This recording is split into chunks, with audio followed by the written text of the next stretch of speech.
All right. Welcome, everyone. I guess happy Halloween. I'm not an expert of American holidays. I guess this is the byproduct of being on holiday today, plus homework too. I know you're working super hard on that. I think you're doing a great work. We're listening to your feedback. We learned a lot from this experience, but I think it's also going to be extremely useful for you to learn these very recent techniques. So keep up with a great job. And today we're switching gears in terms of topic. So if you think about it, for the first 5 weeks, we focus on modeling networks, identifying properties of networks, featureizing networks, finding good features for machine learning tests downstream, all the way down to the last couple of weeks where we went deep into the deep learning revolution, and then we try to see how can we find these features automatically, how can we architect machine learning models that can learn from graphs, both in terms of topology and features. So now the way in which we're going to change the topic today is, for the first time, we're going to try to study dynamic behaviors over the networks, okay? So the title of today's lectures is Network Effects and Cascading Behavior. So what does it mean? You can think of a network as a medium where certain information spreads or contagions are spreading and so forth, okay?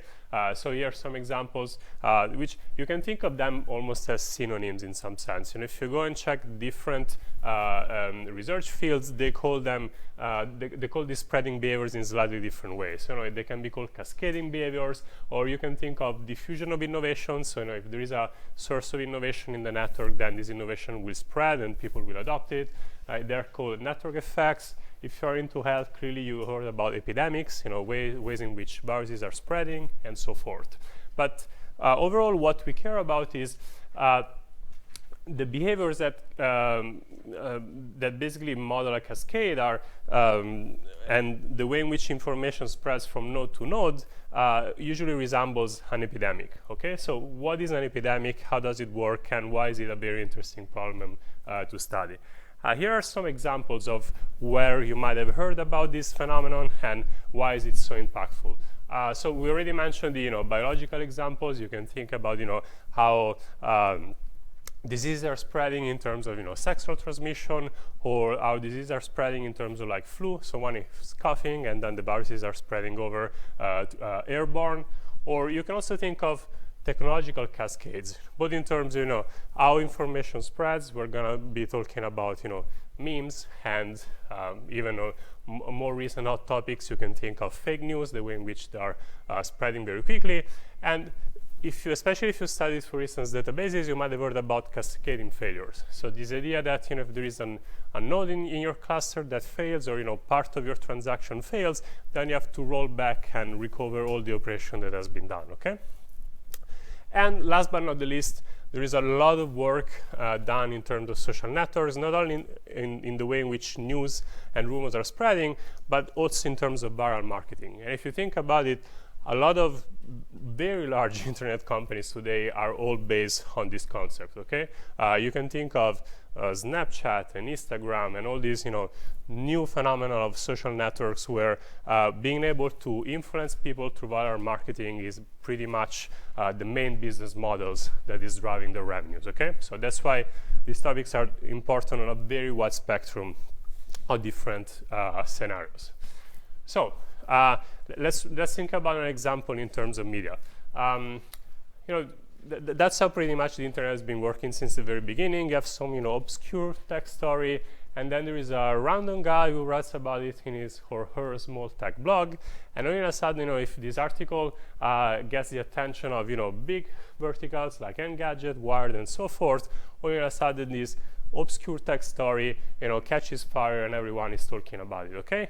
To the extent that sometimes it can even get media attention from large news broadcasters, okay? So what you're seeing in front of you right now is basically a cascade tree, all right? So from the source of the information, in this case a tech story, all the way to how can you reach most of the people, and clearly one of the most powerful media to do that is a news channel, okay? Now, other examples, as I was mentioning at the beginning, this applies also to social networks. So in this case, this is probably one of the foundations or pillars of modern social networks, the idea that not only you can write your own content, and in the case of Facebook or Twitter, you can express your preference, you can tell that person that you like what they were talking about, but you can also share it. Okay, so like you can borrow that content, put it in your feed, and make sure that other people are gonna be reading that. Okay, so if you're a fan of Nutella and ice cream, which I definitely have myself as well, you're gonna go and share and make sure that everyone can taste something delicious. Now, even a more serious example. So this is the standard case of memes. I think I try to find the most politically correct one out of there, because they can be pretty raunchy from what I've seen. Yeah, so you have this funny meme on how you can compute the volume of pizza in a very self-contained form.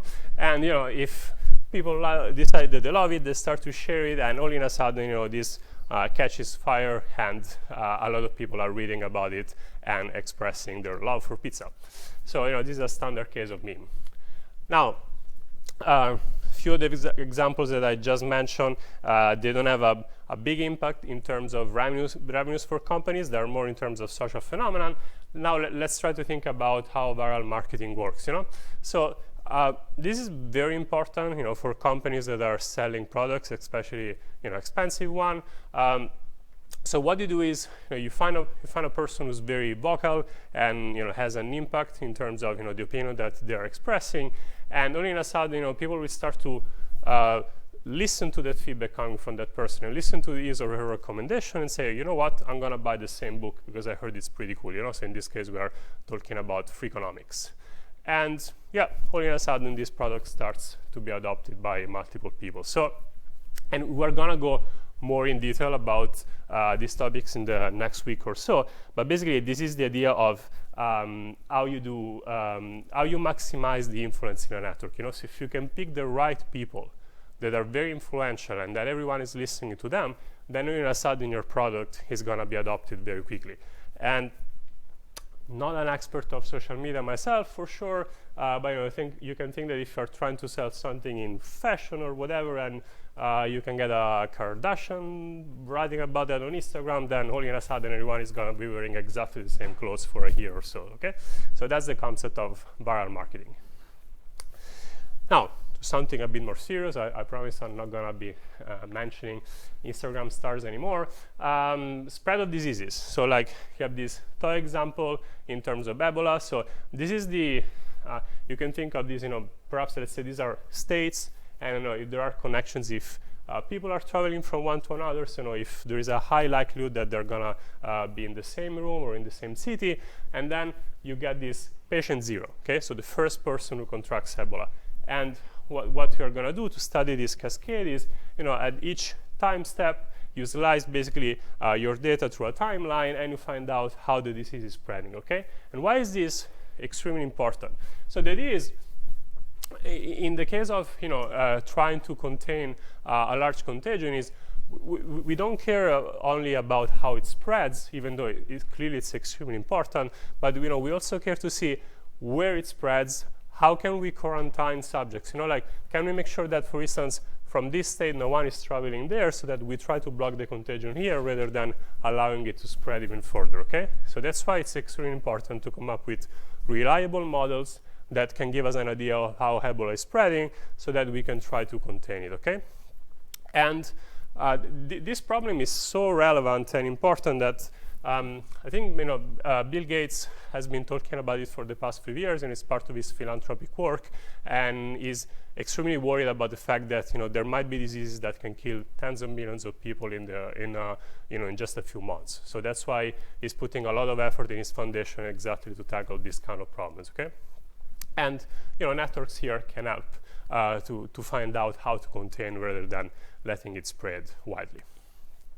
Okay, so let's try to formalize a bit more the problem, agree upon the terminology so that from now on we can understand each other better. So the way in which a contagion spreads, first of all, is over the edges of the network, okay? So as we said before, edges and nodes can represent different things, but in this case, this could be just people meeting in the same room, or it could be close by geographical locations and so forth, okay? But once we have this model, we made the contagion spread along the edges.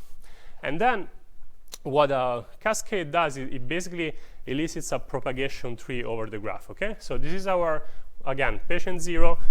We know that the contagion is spreading through these two edges, and then, this node gets the virus, and it keeps on spreading, and so forth. So this is how the contagion has propagated, okay? So basically what we get is we found now the propagation tree for our cascade, okay? So this is the data structure that we're gonna be studying, okay, that we're gonna be taking into account. And to agree on the terminology, what spreads is called the contagion, and the infection event, usually they're called adoption, infection, activation, depending on the scenario. So if you're talking about epidemics, it's clearly infection.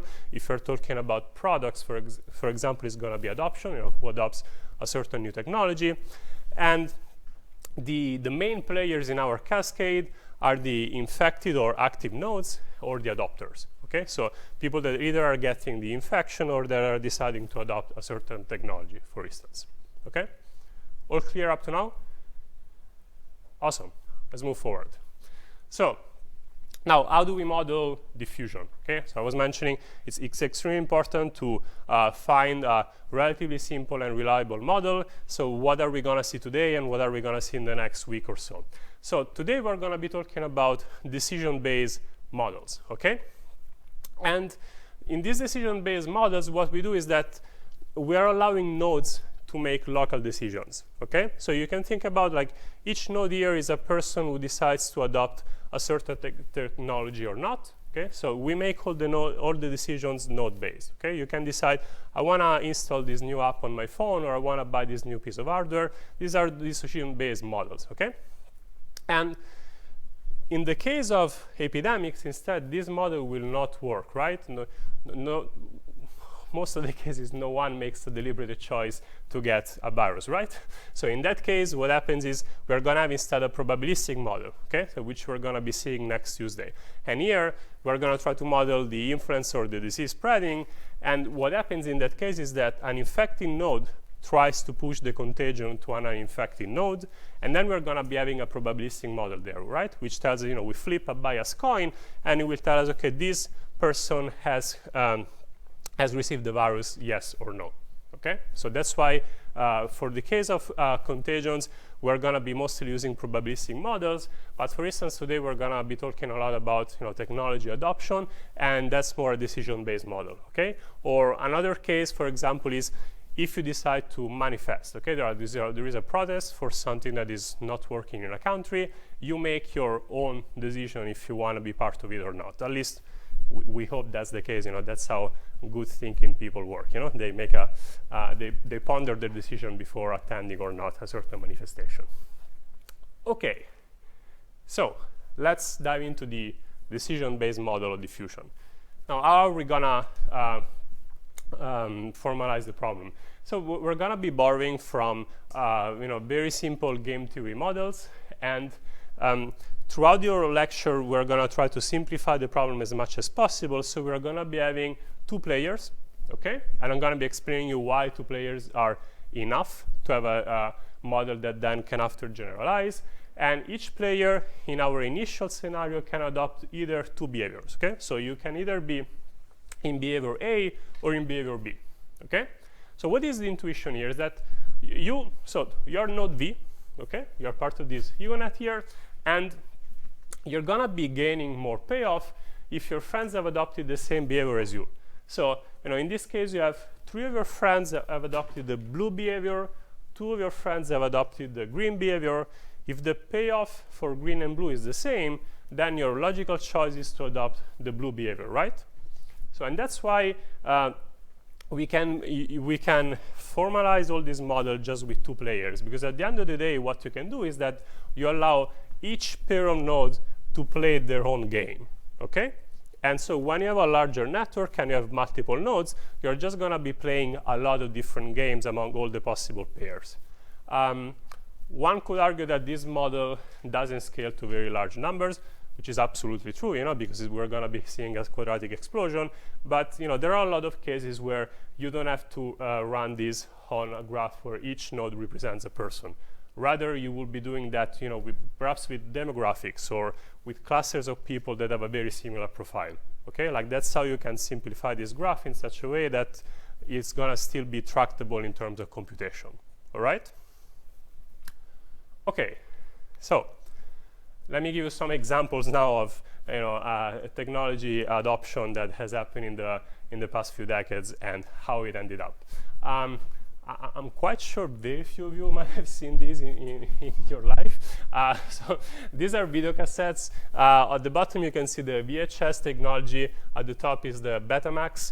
And I think this battle started around the 80s. And the clear winner at the end of the day was the VHS technology. They were pretty much offering the same kind of product. If you're curious, you can go online, and there are a lot of people who were claiming that Betamax was strictly superior in terms of tech compared to VHS. I'm not an expert of video, so I can't really judge. But definitely there were people supporting one or the other side for a few years. And VHS ended up winning just because more people adopted it. Okay, so that's how it goes in very large markets, especially in a context where you might have to borrow or exchange your medium. Then the fact that your friends have exactly the same one plays a key role, right? Because this was before the internet piracy, so people were exchanging cassettes to watch movies. So that's why it was very important that your friends had exactly the same VCR at home. Now, a more recent example that instead you might have experienced yourself is this exactly the same battle happened a few decades after. So we had Blu-ray versus HD DVD.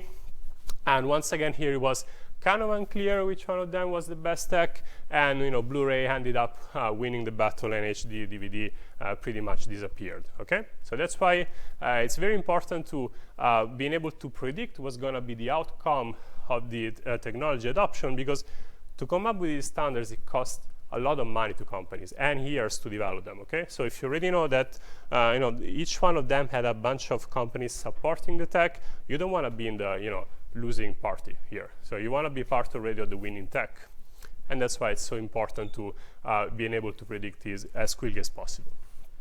Okay, so everything okay? Cool. All right, so let's talk about now our payoffs, okay? So as we were mentioning before, if both like our node B and W are adopting behavior A, then each one of them gets a payoff of little a, okay? So we are at the case on top. Then if B and W both adopt behavior B, also in this case, they're getting a payoff. In this case, it will be little b. But now if B and W are adopting different behaviors, then each one of them gets a 0 payoff, okay? It's a very simple game mechanic in here. And as I was mentioning before, when you map this simplistic model into a large network, what we're doing is each node B is playing a copy of the game with each of its neighbors. And at the end of the day, the payoff is just the sum of the node payoff over all the games that node B has played, okay? So as simple as that. Now, let's see how to calculate the payoffs for the generic case of node B, and also let's try to see how node B can make the best choice in terms of its own payoff, its own return. So, oops, here's the case. Okay, so we have our node B, and our node B has D neighbors in total, and a few of them have adopted strategy A, a few others are with behavior B.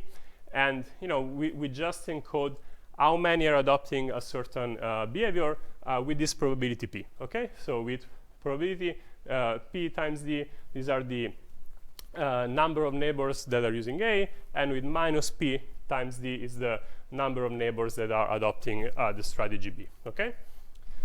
Now, what we do is, how do we compute our payoff? Okay, so as easy as our payoff coming from the choice of A. So if B is choosing strategy A here, this is how we compute our payoff, right? So this is, the little a is the single payoff that you get from one of the nodes adopting the behavior A, and then we do P times D, which gives us the number of neighbors that adopted A, okay? So we sum up over all the games on the left side. And conversely, for B, we do exactly the same. Sum up on all the neighbors on the right side times the payoff little b. Okay? So as easy as that. Now, how does B make the choice? Okay? So we need to come up with a threshold, right, which will decide if B goes for A or goes for B. And this threshold is very easy to compute. Okay, so we're gonna call it Q, and it's basically the ratio between B and A plus B. So what does this threshold tell us?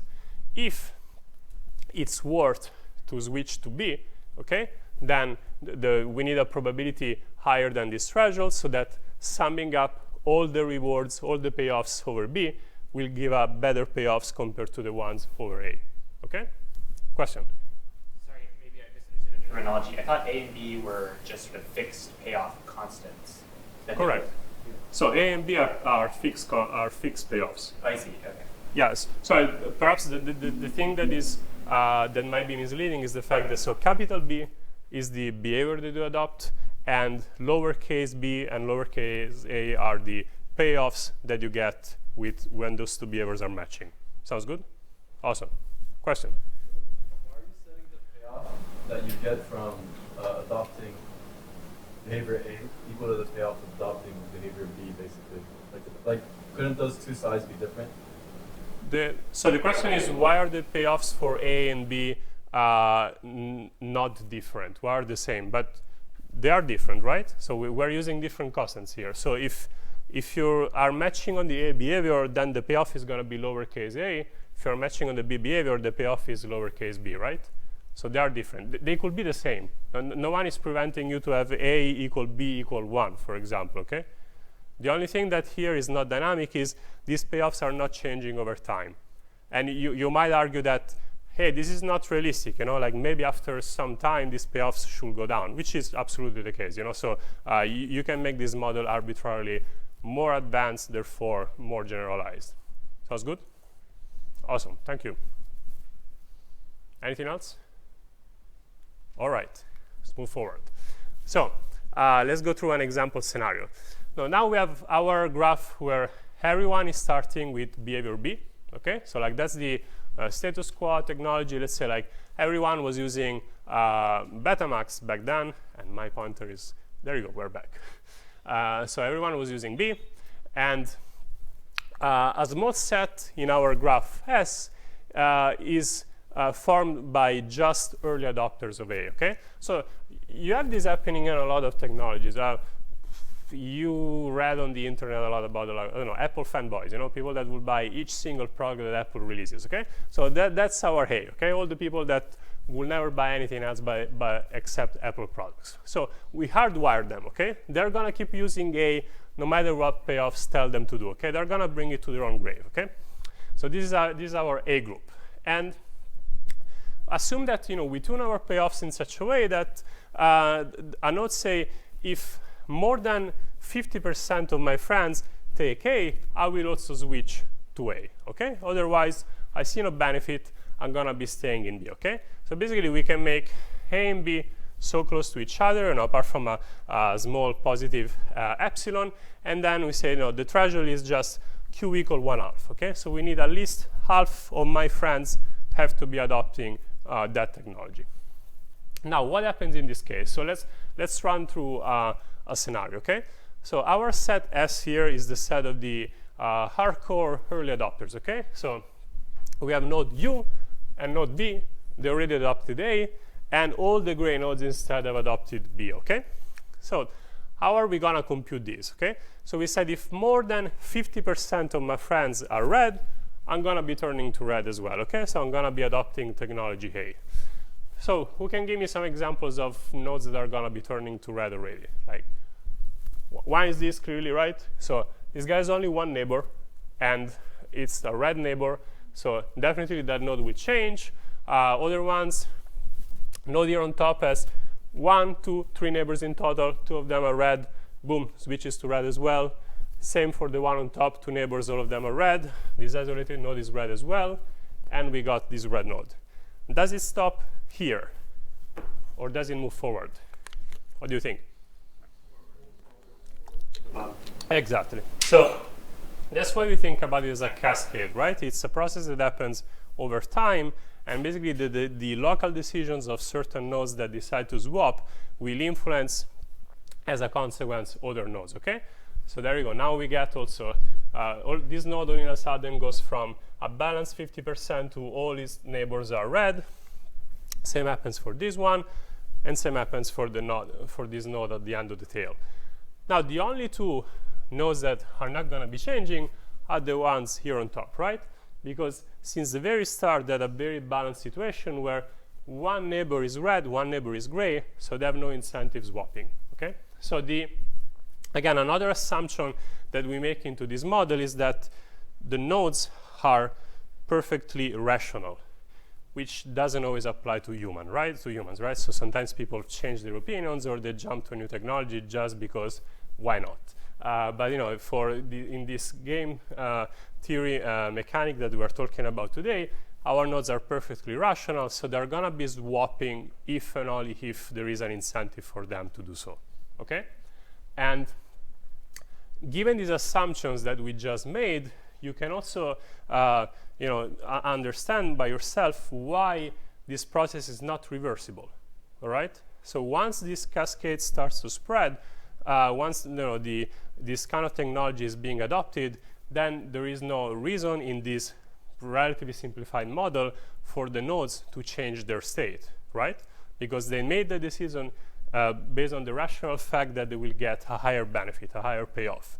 So there is, over time, this is only monotonically increasing. Like the number of red nodes is only monotonically increasing or is going to reach a plateau, okay? So that's why you're not going to think that after this stable situation, some of the nodes will turn into gray again, right? Does this make sense? You can simply prove it by contradiction, okay? So you can take a node in isolation, try to see what happens if you swap it to gray, back to gray, and what it will do is it will flip again the next stage back to red, okay?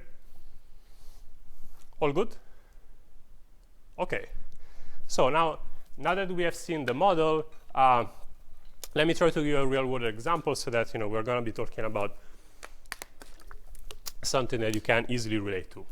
And the paper that we selected is a publication from 8 years ago, and what it does is it tries to model protest recruitment on social networks. And I've been talking about this topic with many of you because you were interested in terms of projects. So here is why this topic is very interesting.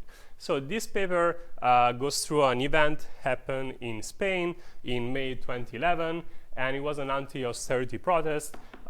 So what was happening back then in Spain, if I recall correctly, is there was a huge financial crisis, which happens very often in the Mediterranean Europe.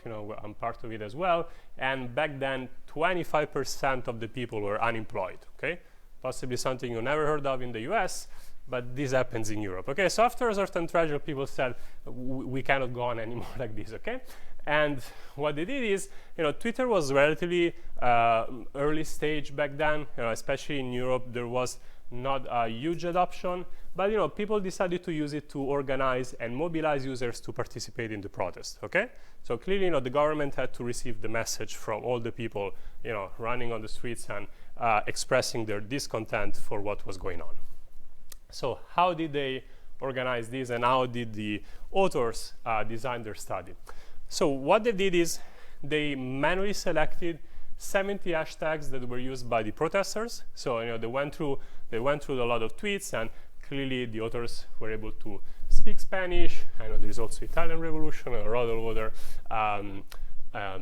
Spanish words in there, and they selected the key hashtags also over this timeline. And if you go back and check the paper, you will see like each one of them corresponds to a certain exogenous event, the beginning of the protest. And I think, in a couple of these dates in the timeline, there were some reactions from the government, so like each external factor contributed to a different spread of the information in the Twitter network.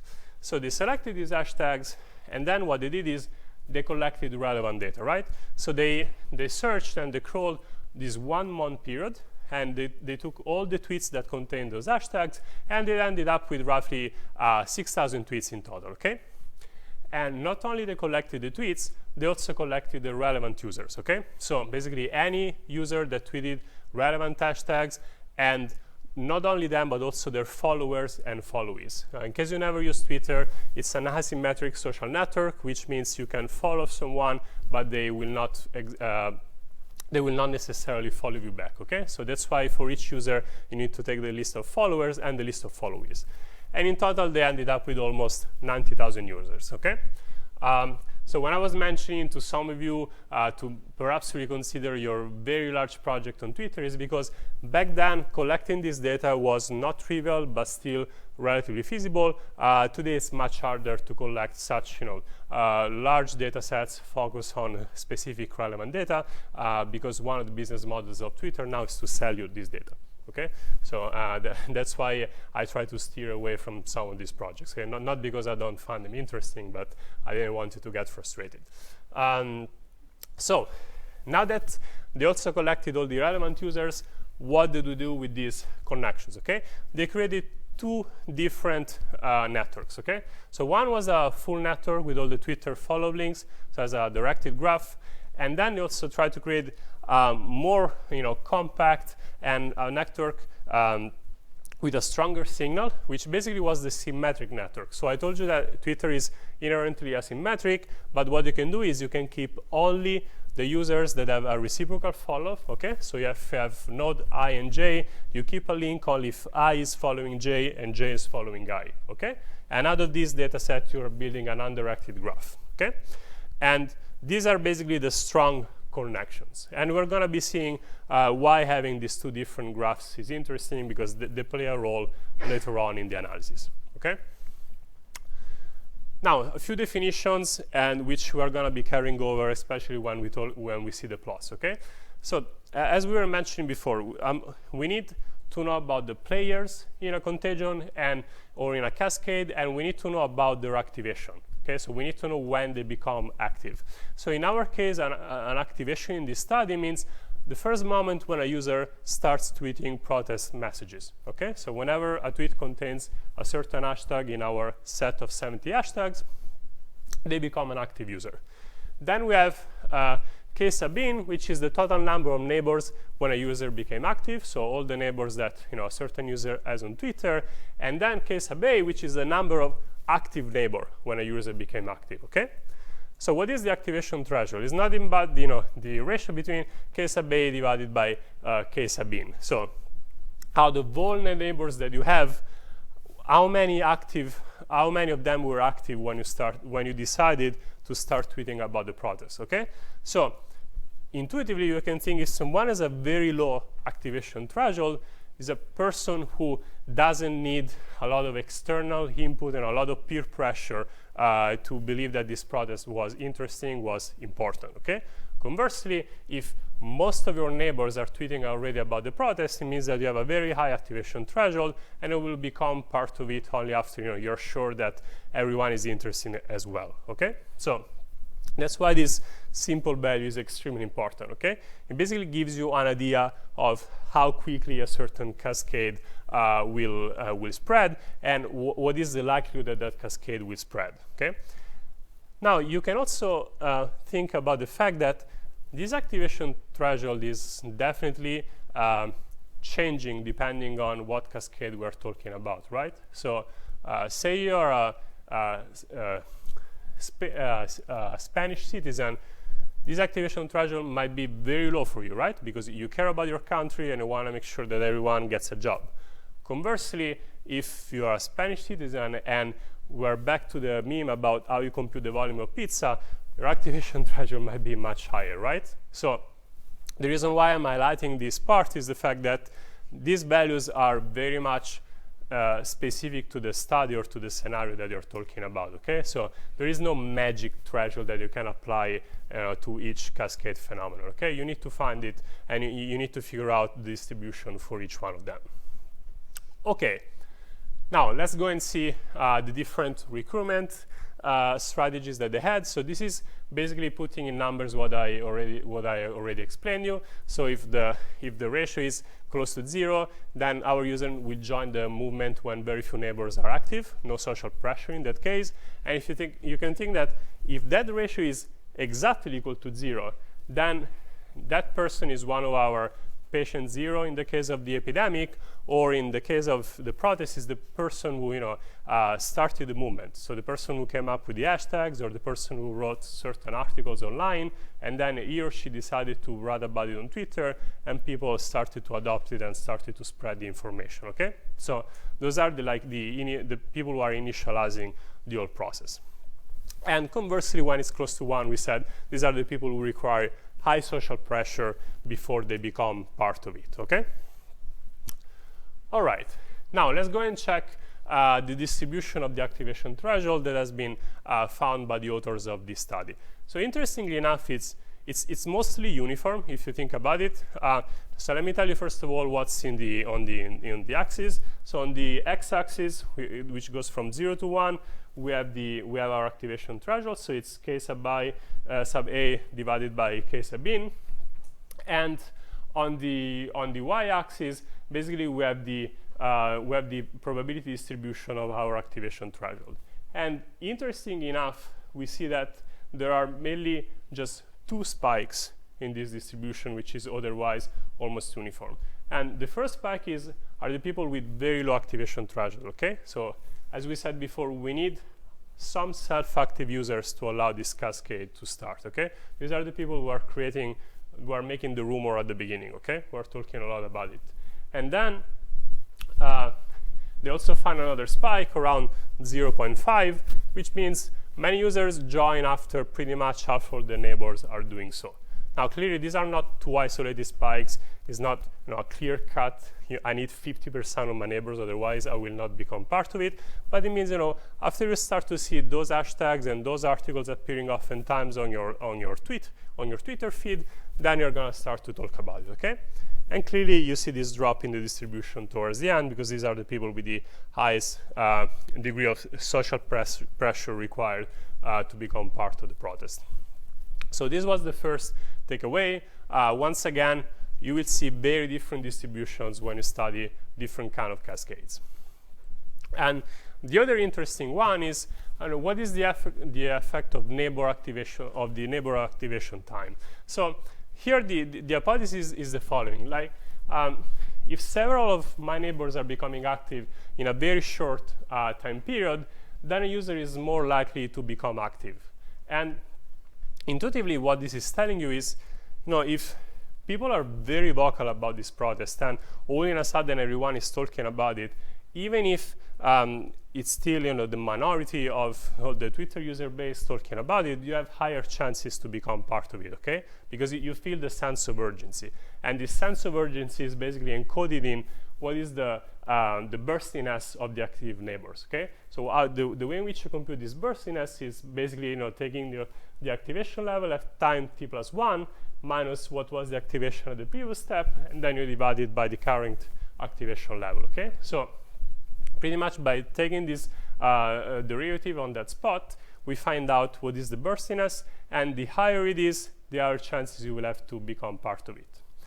Now, this doesn't apply once again to all the users, right? Because otherwise, we wouldn't be getting the start of this cascade at all. So as you can see here, people that have low thresholds are insensitive even to this recurrent burstiness, okay? So this is our low threshold, remember before, around 0.1, 0.2. These are the people that don't require that kind of burstiness for the recruitment. And then on this side, we find all the high threshold users that are joining after there is a sudden burst of activity in the network, okay? So yet another interesting factor, which is not only how many of your neighbors have to be active, but also how quickly this has to happen in order for you to pay attention to it, okay? Awesome. So now in this data set, we started to talk about cascades. We cared about this cascade tree, and so we want to analyze what are the properties of this tree, how big it is, how often does it happen, how often does it die very quickly. And this data set doesn't have cascade data, right? I mean, no social network data set, for example, will have a cascade data. So we are just given the data and we're just given the behavior of the single users. But it's up to us to extract the cascade information. So how do we do this, okay? So the cascades in this case were identified as follows. So if a user A tweets a message at time t, and then one of its followers tweets a message at time t plus delta, then they're forming a cascade, okay? So what you do is, here for example, is you divide your timeline in uniform blocks, and then you go and check if the information is moving from one user to another, and if this spread doesn't stop, okay? So in this case, for instance, we study the cascade over 2 time periods, and we see, okay, it starts from user 1, it spreads to some users that don't adopt it, but then it spreads to 2 also that adopts it and sends it over, and then all of a sudden it reaches user 3, it was super connected, everyone is reading his or her feed, and then the cascade starts to spread, okay? Now, conversely, there is also a chance that, if, say, 2 didn't catch this tweet here, then the cascade will die right away, right? So what we're going to see right now is that not all the cascades are going to be successful, okay? So most of them are going to just be dying very quickly, okay? So there is not a single cascade that has mobilized all the people in this pain manifestation. Rather, there were a lot of them. Some became successful, and then they were, powerful enough to make sure that people will hear about the problem. So here is how you can analyze the success of cascades and how they did it. The property that the authors focus about was the size of the cascade tree, okay? Which is not necessarily the only property that you might want to analyze, but it's definitely the most intuitive one. You want to see how many people are retweeting or writing about a certain hashtag after a person has tweeted about it, okay? So as you can see here, so on the x-axis we have the size S of our cascades. So this is a log-log plot, and clearly there are just few of them that are extremely successful and very large, but then as usual there is a very long tail of short-lived cascades that are still happening, okay? So this sort of reflects the intuition that we just had before, okay? Any questions? Okay, all good. Now, another question that we might want to ask is, who is starting a successful cascade? Like, can this happen with every single person in the network, or is there a higher likelihood that it will happen with certain specific players in our cascades, okay?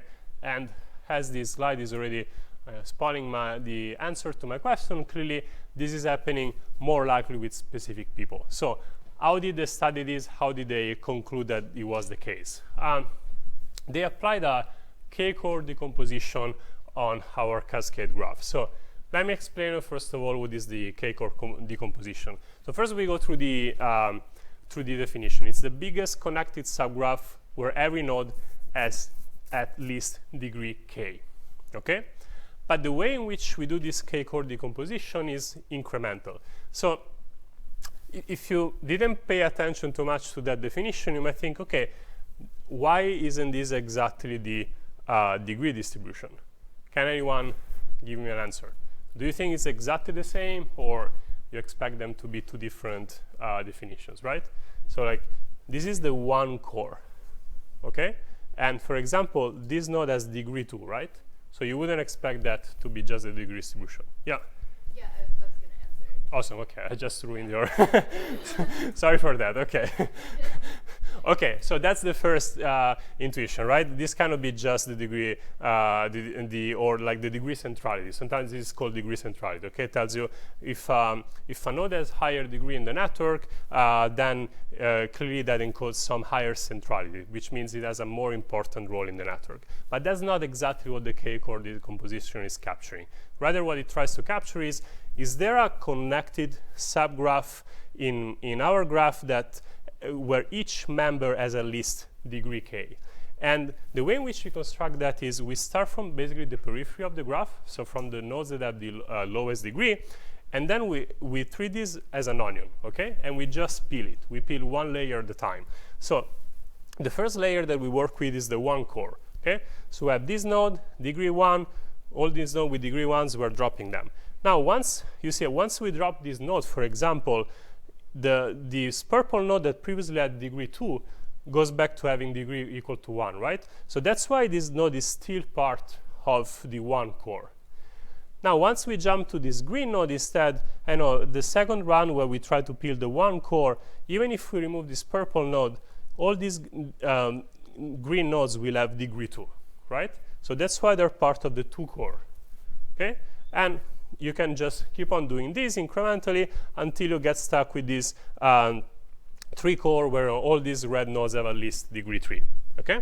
So that's why we work with this concept of k-core. The reason is it doesn't only count to have a lot of, to have a very high degree, so to have a lot of people following you. You also want to be part of this network where a lot of other influential people are connected to you, okay? So that's the difference between degree centrality and k-core. The fact that not only you have a high degree, but also they have a very strong connectivity to other nodes that have very high degree, okay? So that's the intuition of what the k-core is capturing. And so in our case, these are the nodes that we expect to have the most important role in a cascade. So how do we map now this concept into the actual data that has been observed by the researchers? So what they did is they took a slightly larger graph compared to our toy example, and they applied this k-core decomposition. And what they found out is that the red nodes have higher likelihood of starting successful cascades, okay? Now, it doesn't mean necessarily that a cascade cannot start from one or the more peripheral node if it has been especially seen by one of the red nodes, but there is a higher likelihood that this happens from the red part. If you're doing anything like this in your project, I'm totally fine if you try to visualize it, okay? But you should definitely do this in an analytical way, okay? So this kind of representation is not extremely helpful if you think about it. So it gives you an idea that these nodes might have higher k-core values, but make sure that you plot a distribution where you show me, okay, this is the likelihood of a node being part of a certain k-core to produce a successful cascade or not, okay? Question? Like whether it matters to start a cascade in like a very like high k-core, like high k, but is it like enough to just like for the cascade to just like reach like a very inner k-core? Yeah, very good question. So you're asking, did they only study the correlation between being part of the k-core and having a successful cascade, or did they also try to study what happens with the peripheral nodes? The answer is, from what I recall, no. But the intuition here is you can already see it from the visualization. Some of the nodes that have started a successful cascade are here in the periphery. So we already know the answer, right? We know that it doesn't happen exclusively in the k-core. And one of the intuitions is exactly what you said, is not only in terms of if you're already part of that, but it's also a matter of how quickly you can reach certain higher, the most important cores of the network. And the reachability sometimes is just a matter of sheer luck. If someone is taking a look at it, or you choose the right hashtags, that's why a lot of people spend incredible amount of time in social networks to have this humongous list of hashtags, is because they're trying to maximize their reachability. And I think that's one of the main skills of marketing people, from what I know. So there's definitely some scientific aspects out of the work that they do. It's not only by chance. Any other question? Yeah. Why we are using like k-core centrality? Sorry? Why we are using the k-core decomposition centrality? Like PageRank could have also worked with like. Okay, very good question. Why are we focusing on the k-core centrality and not on PageRank or any other centrality measure? Short answer is k-core is intuitive to understand. It's relatively easy to compute, and it's a deliberate choice. So there are, I'm not sure if this year we're gonna cover the lecture on all the different centrality measures that people came up with on graphs. We definitely did last year, so if you're curious, you can go and check the slides. I would be very surprised if by plugging in a different centrality measure, we wouldn't be finding a very similar correlation. And as a matter of fact, there are a lot of studies that show that PageRank with certain graphs has a very high correlation with just centrality on a graph, okay? So in that case you will find the same result. And last thing is, here we are working with the fully connected graph, where each link is only if two people are following each other. So it's an undirected graph. And as you recall from Tuesday, the magic of PageRank is the fact that it is able to capture the incoming links and give them more importance. So it will be like using a cannon to shoot a fly in this case, right? Because you wouldn't be able to use all the information in a directed graph. Great. Question? Users who have low activation, so that means like not that many of their neighbors are doing it, but they're doing it. And then you talked about users who have high activation, which they start doing it after a lot of their neighbors are doing it. Correct. Is there a cascade analysis of users who don't start doing something, even if a lot of their neighbors are doing it? So like the opposite. Great question. Okay. Yeah.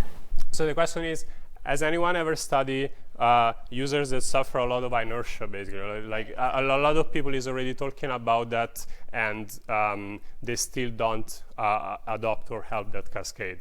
So I've seen a few studies about that. I'm kind of skeptical, and the reason is, especially from the outside, if you don't have all the activity data from a social network, it's extremely hard to distinguish a user that deliberately ignores a certain cascade versus a user who's just completely idle. Okay, because you know that there is in all these social networks there is a large presence of bots and fake accounts and whatnot. So it's hard to find out if it's not even a person maybe matched to that account. So maybe that's why they didn't follow that cascade. Yeah, so that's one of the problems. Like all these studies are called observational studies, and are extremely exciting for researchers to perform. But it's always, as you're working on a minefield. You can do a lot of missteps that completely invalidate your findings. So that's why sometimes you cannot ask questions that are extremely cool, just because you wouldn't have the data to back your conclusions. Okay, thanks for your question. Great. Anyone else?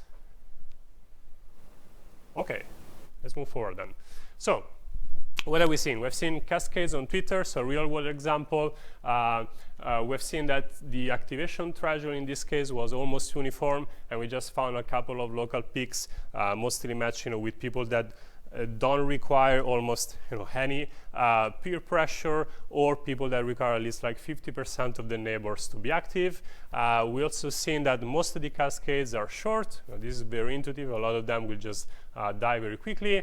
And the successful cascades are started by central, more core users in this case. But as we discussed, you can find a different centrality measure here, and there is a high chance that you will find also very similar correlation levels. Okay, so this is to wrap up our observational study on Twitter, and let's quickly recap the model that we use. So we said we are using a decision-based model. It's completely based on utility. Okay, so like each node decides on its own if it wants to be part of the contagion or not, just based on what is the payoff, and it's deterministic and rational. Okay, so there is no random component there that someone will change their mind abruptly, and it's also node-centric. So basically, a node observes decisions of its neighbors and then makes its own decision. All right, so we can make this scale relatively easy. Now, how can we extend this decision-based model to multiple contagions? Okay, so this is going to be the rest of our lecture today. And the reason why this is important is, if you think about it, having only two behaviors is extremely limiting, right? So the reason is you might have concurrent cascades going on, or you might have multiple technologies that you can adopt, or you might even decide to adopt two technologies at the same time, right? So that's why we want to extend our model to make sure that we can support multiple contagions. So what we're going to do in this case is we're going to be allowing people to adopt both A and B, all right? So far what we've seen is the payoff is only in the case when the two behaviors are matching, okay? So we said two A behaviors are giving us lowercase a payoff, B and B give us a little b, and A and B get us 0. But now there are some counter examples with relatively low inertia where you could be adopting both technologies, for instance. So in the case of communication software, you can decide to install Skype, WhatsApp, or all the other 100 messaging systems that come on mobile phones today. And this only comes with a small hindrance of possibly using more memory on your phone. So it's seen very often that people use multiple apps. Or even in a case where the barrier is slightly higher, so that involves actual cost, there were people back then that had both VHS and Betamax. Okay, so you could have 2 VCRs at home, and then you were able to borrow and get movies from all your friends, no matter what kind of technology they adopted. Okay, so that's why generalizing this model is important, because this kind of scenario happens very often. Okay, so what are we going to do? We're just adding an additional strategy. Okay, so we're back to our simplified model, but now we add the A/B strategy. All right, and with the A/B strategy, what happens is that if your neighbor is adopting A, then you just get the little A reward. If your neighbor is adopting B, then you get the little B reward. And if both you and your neighbor are in the A/B behavior, then you're getting the max between A and B. Okay? So once again, recall that we can always generalize this model. We're just thinking about a local game between 2 players, and then what we're going to be doing in a real network is we play this game with all the neighbors, and we sum all over the payoffs. Okay, so that's why we can analyze it from this very narrow point of view. Now, not only we're going to have this additional matchup, okay, in terms of a different payoff, but we're also going to be introducing the concept of cost, okay? So there is a certain cost for maintaining both the strategies. And as we said before, cost could be more memory used on your phone, or buying both the VHS and Betamax VCRs and so forth, okay? So we're going to be introducing also this additional variable in our study, okay? And the way in which it works is, so a node can receive the payoff A and payoff B from another neighbor by playing A/B, but he has to decide, or she has to decide, if this is worth based on the cost C. Okay, so maybe by adopting A/B, your payoff goes up, but if the cost is not justifying your change of behavior, then this wouldn't be the rational choice for that player. Okay, so that's why it's not as simple as computing the max again, but we also have to take this cost into account. So let's go through a visual example now, and let's see what happens. Okay, so all the examples that we're going to be seeing now are rather simplified. So we're going to just have these chain graphs. Okay, so all nodes, and they're just connected with 2 neighbors on the side, and we have this infinite network which starts with B. So like you can think everyone on my right side here as a B behavior. Then we have our set of hardcore A adopters. Okay, so our fanboys, they're hardwired to adopt A, and they're never going to change their mind.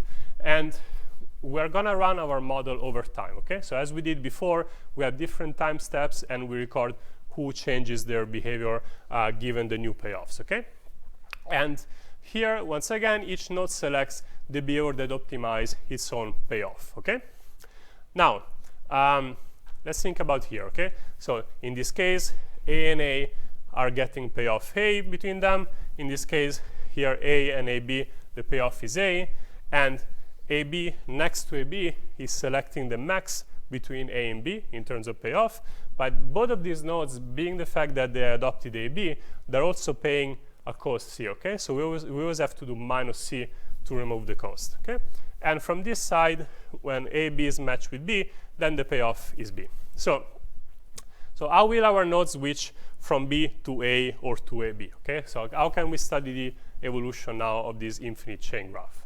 And to do that, what we're going to be doing is we're going to start by plugging values to our payoffs and see how the network behaves. Okay, so in this case, what we're doing is our payoffs are A equal 3, B equal 2, and the cost is equal to 1. Okay, and keep in mind that both A's are hardwired. So in this case, on this side, the payoffs is 3 because they're matching, and then there is clearly this situation where A and B are getting no payoffs. So you can expect something happening in there. can anyone give me an idea of what would happen here? What would be the first step of the change?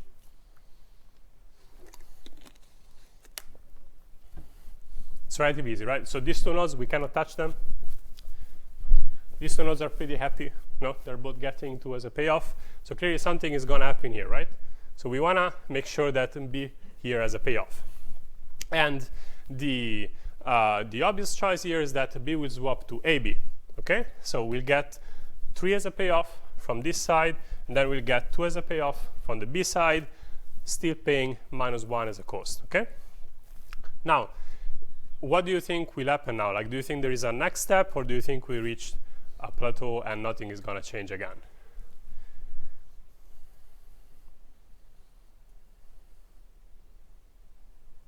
Just wrap your mind around the problem for a second. And if there's a tie, so it seems like if now the next B adopts A, that its payoff doesn't change. Exactly. So if there is a tie, great answer.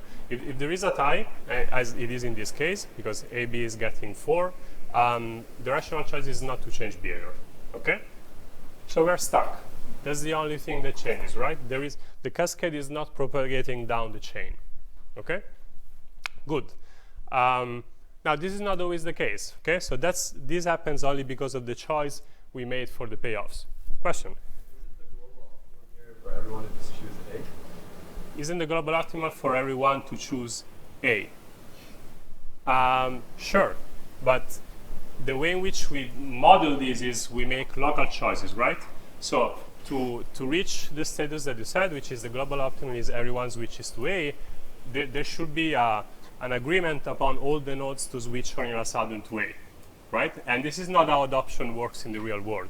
So that's the same as saying there is an expert who explains everyone that it's very important to have vaccines and everyone should vaccine their kids, but then not everyone makes that choice, you know. So exactly the same context. You know, it takes time to spread and to convince people, and that's why we reach this static situation where nothing is going to change again. Yeah, but great insight. Thanks. Okay, so I already spoiled what we're going to do next. Now we change the values, right? So as we said here, the cascade stops. Next example. So we change A equal to 5, B equal to 3, and our cost is 1. Okay? So the starting point is similar. It's just that the payoffs are different. So the first step, you can already imagine it. Our central node has to change. Okay? So there is a payoff. Now A equals 5, 5. And the total payoff here is going to be 7, right? Because it takes 5 from the left, 3 from the right, then it's paying 1 in terms of cost. Now, what happens next? Want to give it a try? Yeah, the one that we were debating about earlier is not a tie anymore. Exactly. So the second to the right is going to switch to AB. Exactly. So now this node is switching to B, right? Because currently it has 6 in total as a payoff. But switching to a B all of a sudden brings us to 7, right? We have 5 plus 3 minus 1, so we got AB. And now this allows the cascade to spread, okay? So with just that small change we have done on the payoffs, you will see that now these nodes, you know, the AB node, which currently had 5 on the left and 5 on the right, because here, recall, we are getting the max between A and B. So we do 5 plus 5, 10 minus 1, 9, but the best strategy here is just to straight switch to A, get the full 10 as a payoff, and as you can imagine, you generalize this case, and all the chain will turn into A, okay? So there's little change of payoffs, even if before as well, the global optimum would have been everyone switches to A, in this case, the cascade happens, okay? So, and it never stops. How can we generalize this case, right? So we like models that we can generalize and, you know, where we can adapt them and we can find out what happens with different choices of our payoffs, okay? So how do we generalize it? Again, we have an infinite path. Everyone starts with B's. We have our set of our core adopters of A, and the payoffs that we're gonna set are the payoffs between A's is equal to A. Now we're gonna have a fixed value for the payoffs of B, okay? And the reason why we can do this, if you think about it, payoffs can always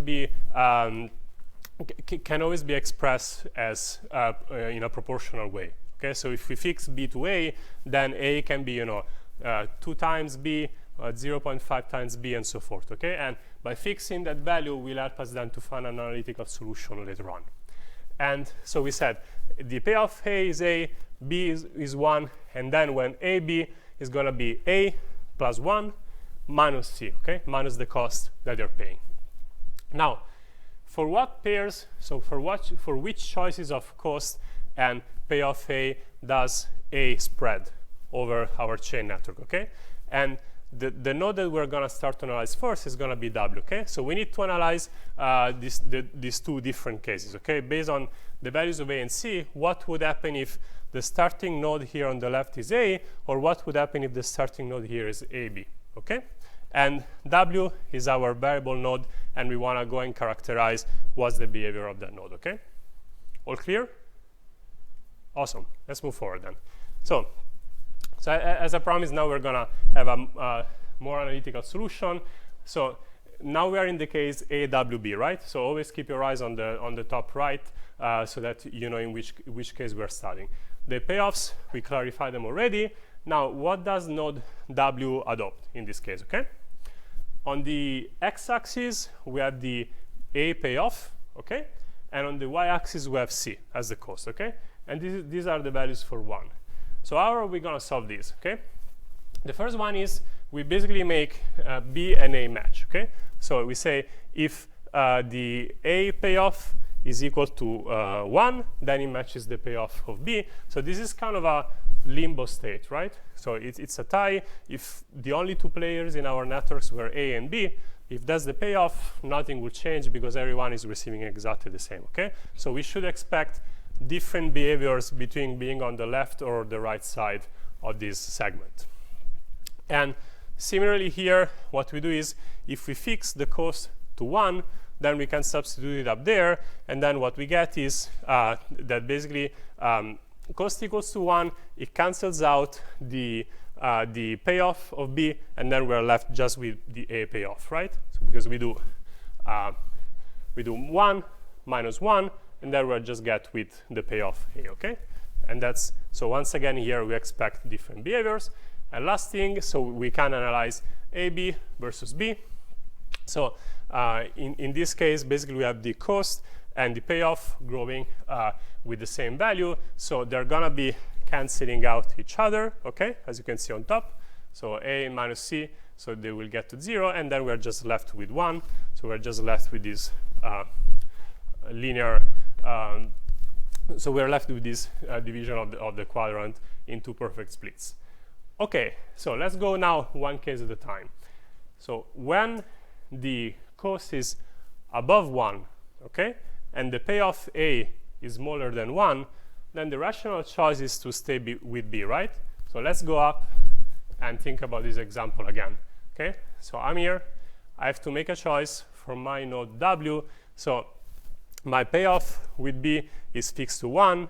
If I switch to A, my payoff will be smaller, okay, because I'm on this side of the axis. And switching to AB would be even worse because I will be paying the cost C, okay? So that's the first choice that we make. Now, what do you think is here?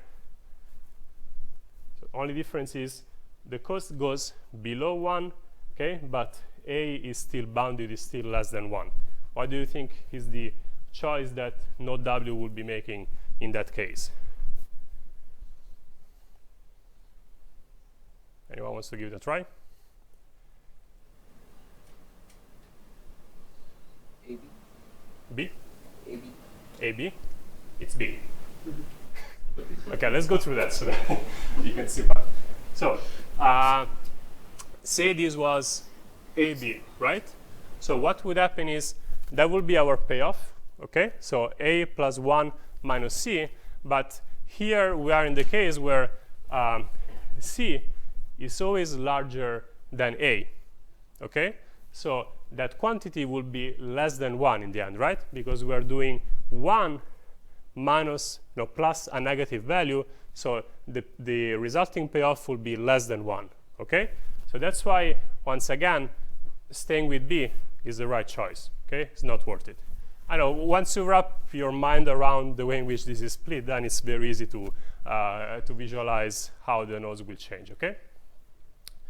Now, conversely, once we start to have a better payoff for A, then in this area, it's better to switch to AB, okay? And if you think about it, this is sort of the buffer situation that we have seen before. Let me just go super quickly back to where we were, okay? You see in this case where we have these ABs that are carrying over and that are helping us to spread A, okay? That's exactly the situation where we are in that graph, okay? Let me go back quickly here, okay? So here we're in a case where the cost is low, okay? And A is a great product, let's say, so the payoff is higher, so it's worth to swap to AB, okay? And then same happens there. You will go through the numbers and convince you very quickly. And as expected, when the cost is much higher, so when the cost is higher than 1, but then the payoff of A is higher, then the best strategy is to swap straight to A, okay? So why is this interesting? Not only because we can find a generalized solution on how these, which kind of behaviors this node will adopt, but in a few minutes I will show you why this is important also for marketing, right? Because basically, depending on which part of this quadrant you are, will kind of determine how your marketing strategy should look like, all right? Like in this case, it means that your product has to be so good that regardless of the fact that it will cost people to switch, they perceive the payoff to be so large that they don't care. So they just spend the money and they're happy to swap to A, okay? While in this situation, like clearly if you have a new product, you don't want to be here, right?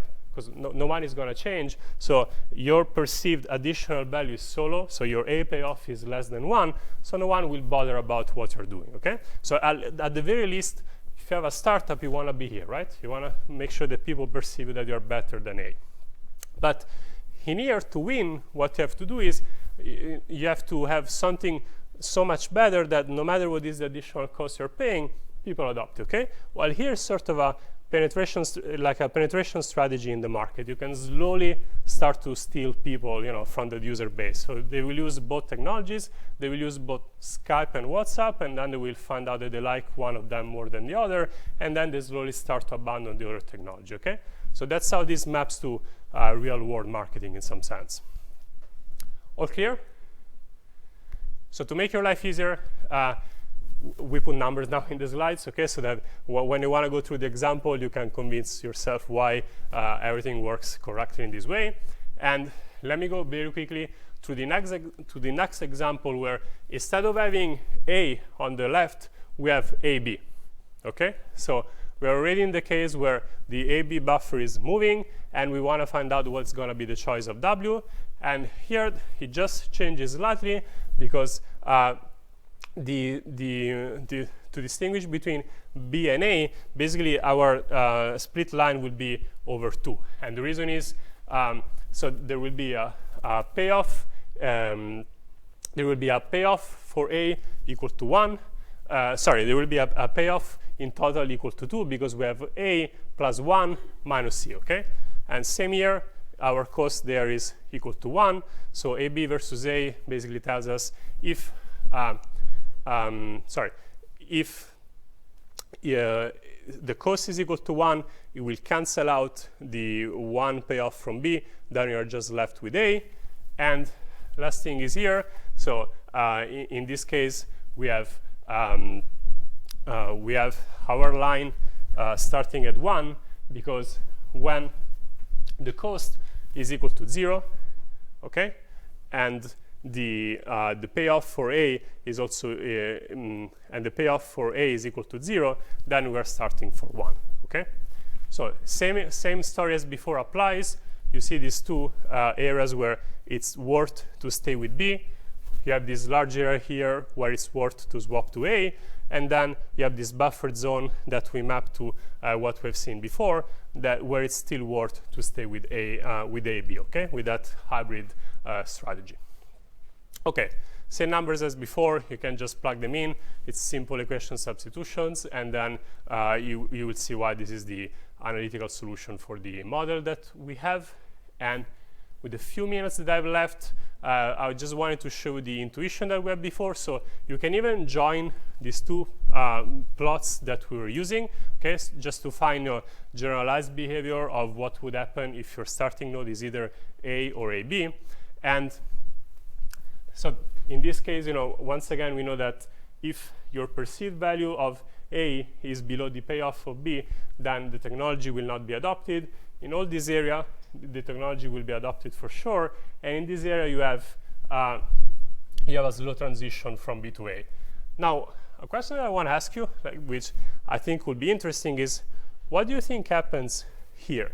So if you think about it, on the y-axis, we have the cost growing, right? And with cost growing and the payoff A being between 1 and 2, you will change behavior. You will have 3 different cases, right? You will have a case where your technology is slowly adopted with this transition. You will have a case where nothing happens, so you're stuck in this limbo, and you have a case where A is adopted, okay? So what do you think happens there? Like, can you think of some examples where this happens in the real world?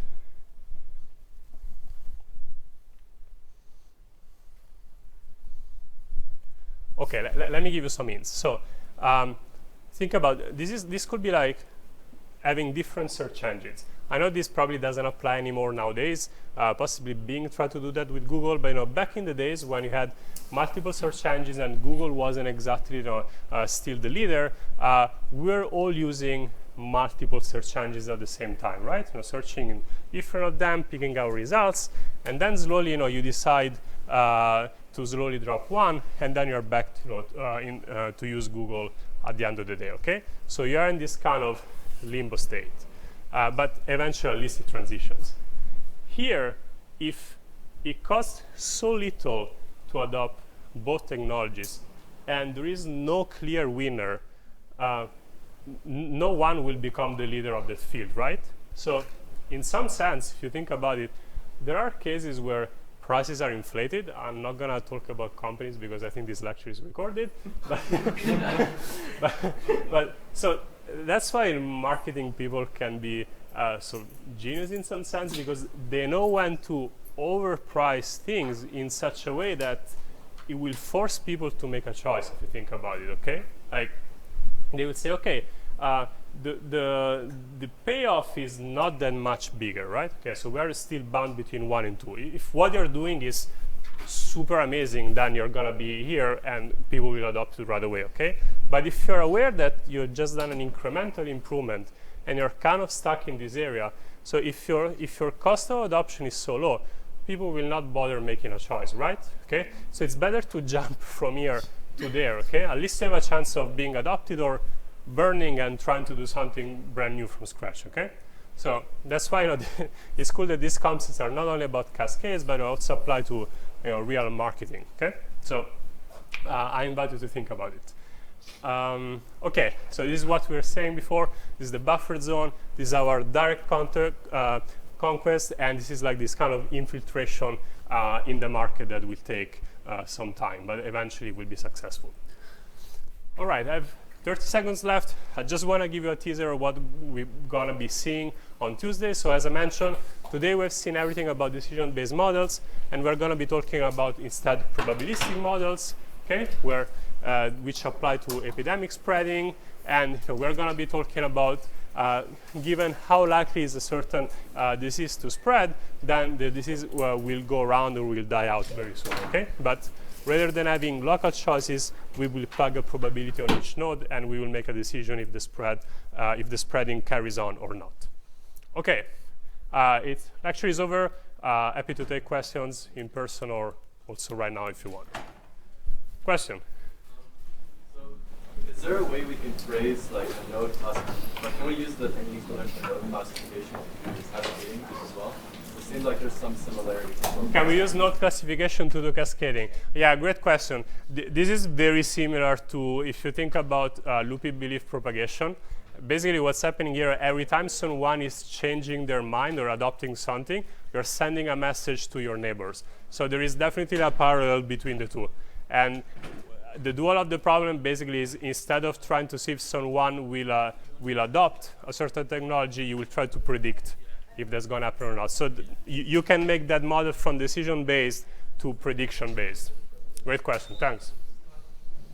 Okay, thanks everyone.